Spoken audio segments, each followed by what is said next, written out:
See that kid over there, leaning in to blow out the candles? That's me at 6 years old. I'm told reliably by my family that at 6, I was a very happy, outgoing child. I loved everything and I loved everybody. I loved to laugh. I loved to tell the same stupid jokes over and over again for weeks on end, like you do when you're 6. More than all of that, though, I loved to dance. I have no memory of that kid. He's not me. I don't remember ever feeling that free. I do remember a year later when I was 7 years old, and my mom, she caught me with one of my stepfather Harold's Playboy magazines, and she decided it was time Harold gave me the talk. So Harold took me into the bedroom, locked the door, and he sat me down on the edge of the bed. And he unzipped his pants and he took it out. I said earlier that that was the first time I had sex. After I did the show in June, a friend of mine came up to me and she said, "You know, that's not the first time you had sex. You didn't have sex. You were raped. There's a difference." And she's right, there is a difference. Problem was, I was 7 years old and I didn't know the difference.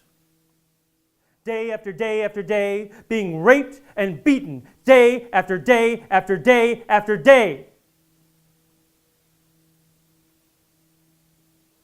And the only time I felt even a little bit safe were those rare weekends when I got to spend time at my grandmother's house. That's her in the middle. I called her my Gay. My Gay had everything a little kid could want. She had cookies and candy and ice cream, 2 flavors of Nestle's Quick. She had the really good UHF antenna so I could watch all the cool cartoons, Speed Racer, the Flintstones. So the abuse went on and on and on. Raped, beaten, day after day after day. I kept my head down and I kept my mouth shut. I kept my head down and I kept my mouth shut. I kept my head down and I kept my mouth shut. But I guess there's only so much pain any human being can take before I had to cry out. And I cried out with a note, one line on a little slip of paper. "Daddy makes me do things with him like you do in bed." Fine, you are. Did you expect your mom to react that way as an 8-year-old? Did I expect her to actually believe me and do something about it? Actually, no, I didn't expect her to do something about it. And the reason I didn't expect her to do something about it is because I had that drilled into me. I mean, there's something, you know, that anyone who's been a survivor is a survivor of child sexual abuse. Now, there's something called grooming, where they basically train you and they teach you. And they instill that belief in you that you can't talk to anybody about it because you're the dirty one, you're the wrong. Before I was 13 years old, I was molested by 3 other people around town because he'd groomed me, because I was available. I knew what to do. I accepted this is what my life was going to be.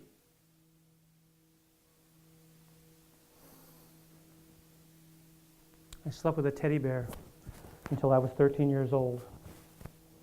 I was so terrified of everything. I was scared of the dark. I was scared of what might be out there in the dark. It was my stepfather. Shh. Shh. Shh. Digging a grave. Shh. Shh. Shh. To bury me alive so I wouldn't talk. Was it only you or the rest of your brothers and sisters as well? No one else has come out publicly. I do know privately that I have another sibling who was abused. I also know that I prevented my younger brother from being abused, which is kind of ironic because, see, what happened is Harold one night went after my younger brother, and I got between them and I said, "He's too young." Now think about this, I was like 7, almost 8 at this point. My younger brother is 4 years younger than me. He went after my younger brother, and I stood between them and I offered up myself. And I said, because I was very dark by then, very dark, depressed kid. And my attitude was, it's going to happen anyway. I might as well do something good here. And the ironic thing about that is someone, that brother is someone who will not believe that it ever happened. So I crawled up to my room, I closed the door, and I stayed there. Laid on the floor listening to sad music and angry music, the Smiths and the Sex Pistols, wishing I was Iggy Pop or David Bowie or anybody but me, alone in the dark, year after year after year. I was at the point where I was trembling so hard just with the thought of walking out the door that people thought I had epilepsy. Nothing could get me to walk out that front door. Nothing. Nothing. Except Tom Baker. The chance to meet my doctor, my hero. But before I knew it, I was sucked into this conversation, and we were talking about Doctor Who and science fiction and fantasy and movies that I loved and all this stuff that my mom said nobody cared about but me.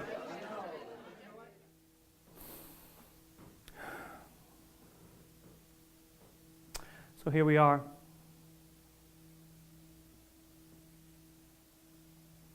I still have bouts of agoraphobia. I still get horrible panic attacks at times. I still wake up every day in bed and I have to decide whether I'm going to climb out of that bed or climb under it. But you know what? You remember that kid from the beginning of the show, the one who danced?